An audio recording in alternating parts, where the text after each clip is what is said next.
Hey guys, Matthew Hawktown here, and I am back. Today, Polaris has come out in the test realm, and I'm going to be talking about the new updates, giving some thoughts on different spells and stuff, how they'll affect PvP, stuff like that. So right here, I'm just on the Wizard101 page, the update notes, and as you can see, it's online. So venturing right into Polaris. Polaris is definitely a kind of like a world based on France. You can tell, like, with, for example, you have like Empress Anne Tusquet. Like, if you know French history, you know Marie Antoinette was actually the empress during the time. And it looks like you're just going to be helping penguins and stuff to help Bartleby, stuff like that. It looks pretty cool. You can see all the characters here. You got a polar bear, a lot of polar bears actually. You have like this Yeti guy. You have definitely the Queen as the walrus, and Rasputin. Oh man, I might do a separate video to talk about him. If you don't know about this guy in real life, he's probably one of my favorite historical characters. Like, oh man, this guy was a legend. And then we have, yeah, I guess just more penguins, stuff like that. Ooh, pretty intense there. Flag and stuff looks pretty cool. So yeah, we can see a few pictures now. Just different places throughout Polaris. It kind of looks like Marleybone in a way, just because, you know, Marleybone is based off of London and France. It's not too far from there. But same like European theme. But it looks like it's going to be more French based. You can see all the boats and stuff. Kind of looks like Pirate 101 there with the ships and stuff. But it should be pretty fun. So, as they're saying, there's the first things, as part of the new update, is the gold increase, because, you know, there's a level 110 now. Of course, they got to increase the gold. And then they have different training points, stuff like that. I guess I'll keep going down. Okay, here's what I really want to talk about, the new spells. Okay, so these new spells, you get level 108. You get one for each school. They're shadow enhanced, and they cost one more pip than the previous ones that we've seen in Dark more. So first, let's start off with a Myth School spell, which is House Call. Attacks for 992 to 1,132 myth damage and summons a myth minion. So this spell, it actually seems pretty good. It seems like it does about Caterpillar or about Abominable Weaver's base damage, so that's pretty good. I mean, not too bad. But the main part of it is the minion. It all depends on how good this minion is. Because if it's like a Golem minion, it probably won't be nearly as helpful. If it and they compare it to like a Talos minion or something. We don't really know what type of minion it's going to summon, but it definitely seems like it's the help myth, because that is a decent amount of damage. Going behind, like, it almost does the lowest damage for FFA, which is currently the strongest shadow enhanced spell in the game. Well, from Darkmoor. And then now we have Storm School spell, Rolska's Wrath. Attacks for 1,352 damage and applies a 25% damage blade, I assume, maybe a trap, or a minus 50% damage to next storm spell shield, probably, maybe weakness. Could be kind of weird, but if storm, this definitely seems like a really good storm spell. But storms don't really have many spells that leave like a buff after they hit, so that's definitely going to be in their favor. And especially if storm gets to be a better school, this is going to be spam and storms fight each other just so they can have that chance of getting the storm shield. And it also seems pretty good for a storm spell, especially since it's a single hitting spell. There's a lot more damage than bugs, about 200 more. And it's definitely going to help them in 1v1. Now, we have the next spell, which is Balance, Nested Fury. This spell doesn't seem too great, at least not for 1v1. It does 818 to 866 fire, ice, or storm damage to all enemies. This could be a really good spell for Balance in PvE, where they're fighting like balance bosses and stuff. Because before they'd have to use like either a lot of Pierce, like go in the strike and stuff, or they'd have to use like Hydra or Chimera or something. And this is definitely doing a lot of damage for ice. fire or storm, just because a balanced boss won't resist any of those schools. It seems pretty good for, it could be used in 2v2 and stuff actually, because a balanced wizard could use like elemental blades, elemental traps, feints, stuff like that to boost it up. But I'm glad, it's kind of good that they balanced it, because balance has been a pretty good school with like Gaze of Fate, Lore Master, Mana Burn, Supernova, you know, all those really good PvP spells. And next we have the Life School, which is Wings of Faith, or of Fate. So it attacks all targets for 460 life damage. You may be thinking that's like really low, but it's only like 100 damage less than Forest Lord, so it's not as bad as you may think. It is an attack all spell, and it also heals them for about 500, which is like a little less than a rebirth. It is an overtime heal, so it's probably not as good, just because usually direct heals are more efficient. But it doesn't seem too bad overall. Again, I think life could have got something better in this update, spell-wise, but overall it's not that bad. Next we have for the Death School, Winged Sorrow. So this does 735 to 1005 death damage and has a chance to beguile the target. So this seems pretty good overall. That's kind of a big range for damage though, 300. Yeah, I'm surprised it's not like 835 to 1005. It just seems kind of large to me.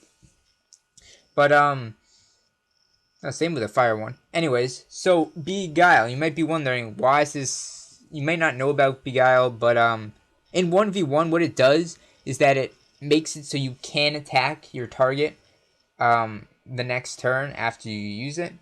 So it's actually pretty good if it does have a chance. It doesn't specify what chance that is, but I wonder if it's like a 50-50 or something like that. It could also be used in 2v2 actually, because Beguile is definitely more of a 2v2 spell, team play spell. It seems alright. I'm not too sure about this one. It kind of, again, depends on the chance of that Beguile. Okay, so the Fire School is the next one, Raging Bull. So this attacks all enemies for 514 to 802 fire damage, again with that big range, and applies a minus 40% accuracy reduction to all enemies. So that's definitely like a smoke screen. And it doesn't seem too great. On its best hit, Enchanted, it'll do like an unenchanted glow bugs to everyone, and on its weakest hit it'll do like a forest lore to everyone. So it's actually not that great, which is kind of good because FFA has been good, has done a ton of damage, is like a really good spell, and they kind of need that to balance out the game, and I think it's a perfect spell for fire, and it could be useful. I mean, especially with the accuracy debuff stats with like a normal smoke screen, that could actually prove to be a pretty good combo in team PvP.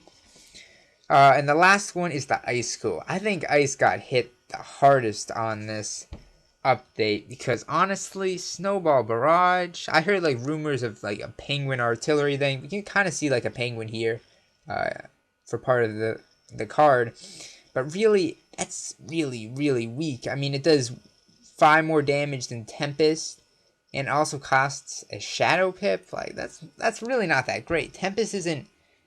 I mean, Tempest is only good because you can spam it over and over and over again. But really, if you don't get plenty of Shadow Pips, that's not gonna really work for Ice. So yeah, I think Ice definitely got hit the hardest on this update. I'm kind of glad, as you may notice, that these spells aren't like a lot stronger than the Shadow Enhanced ones, because it kind of makes it so people can kind of balance out. So like a level 100 wizard's now going to stand the chance against level 110 wizards, as opposed to like if we went to the arena today, a level 90 wizard would have no chance against a level 100, or at least a very small chance, because the Darkmoor spells are so much more powerful than the ones that came before, which were the 88 spells, like Celestial Calendar and stuff. So now on to housing. Okay guys, so now on the housing, as I just said, so for housing, it looks like every time you put down a pet, you can choose like where you want it to walk, like when you're not there, or you're not like actually clicking on it. So that could actually be kind of cool. You can make it like walk in a circle, or like make all your pets walk in like one big circle, or like maybe under like a bridge, or like over a bridge. I don't even know, but that's actually kind of cool. If you have like a lot of pets doing the same thing, you can kind of make like, yeah, that could actually be really cool. Like if you made like designs with them, maybe like words or something. If you have like a ton of pets, you could probably do that. And now we also have people can ride their mount in different estates, stuff like that. Just a lot of small stuff right here. And then we have fishing. So for fishing, there's gonna be like special catches of the day where you can get more gold for each fish. So if you're really into fishing, that's probably pretty interesting, because you can get 3,000 gold per fish. That's definitely helpful, especially if you wait around. So you only have like, say you have 100 fish in your basket. If you wait for each fish to get 3,000, up to 3,000, if you sell them all, you can get like 300,000 gold for all your fish. That's pretty good. Yeah, so also there's going to be some fishing tournaments, and I guess there's going to be like a fishing leaderboard. That's actually pretty cool, kind of making it more competitive, stuff like that. And you can get like medals and stuff for participation. You can get medals if you win, like get the best fish when they're judged and stuff. I'm assuming that's just going to be based off of size and stuff. And then there's also that people can now fish in the Acropolis, Massive Fantasy Palace, Serpentine Escape, and a bunch of other houses. So I wonder what type of fish will be in there. I'm assuming there'll be some new ones, but I wonder if they all have the same, or some have different ones, or maybe they'll like reflect the house, like the theme of the house. Maybe like the pyramid of the Lost Horizon will have like Azteca type fish, and then the Sun Palace will have like Safarian type fish, and then maybe just unique ones for the others, or just ones you might find in like Unicorn Way or something. Okay, so now we have treasure cards and spells. So for this update, you can actually deactivate cards. So if you have like Shadow Blades, Shadow Traps, you have wands that you don't want, just anything in general, it's just going to make it easier for you to find what you need. Especially since like the Darkmoor gear gives like Shadow Traps and stuff, as I'm saying, and not many people use that. So it's just going to really clear up your hand a bit. And it might help, especially if you have a lot of item cards like this example has right here. And then there's just a bunch of small ones that aren't too big of a deal. 10 mana to cast for Shadow Spells, very interesting. New badges, stuff like that. Or just about change badges. Yeah, so it looks pretty good so far. You can read these in a more depth if you want. I will put the link in the description for this page so you guys can check it out yourself. And I'm really excited for Polaris. You can see all these guys and all different spells. So, can't wait to see how they'll actually affect PvP. We'll get back to you and see what the actual chance for Beguile is and how good that Myth Minion is, to see how good those spells are. And I think they're actually doing a pretty good job at balancing PvP once more. And they've also, I think I might have missed it, there was a change to critical. They're trying to revamp the critical system. Yeah, it says it right here. Yeah, so it's just going to change it a bit. So it seems like the chance for you to critical and the chance for you to block are going to be calculated separately. So it's not really going to be like, if I have 200 critical, I can never critical on 500 block, or something like that. It's going to be like two separate values. They don't really go into depth much. They just said then the system, quotes, will calculate a chance for the opponent to block the critical hit based on their block rating. This will provide more variety in outcomes compared to the previous all or nothing style system. I'm hoping that's going to help critical. I was just reading the end there. And I'm not really too sure, because the system, they don't really go into depth with that. And I don't think they've really gone into depth at all with critical as long as it's been out. So I hope you guys enjoyed this video. Leave a like if you are really excited for Polaris. And see you guys later.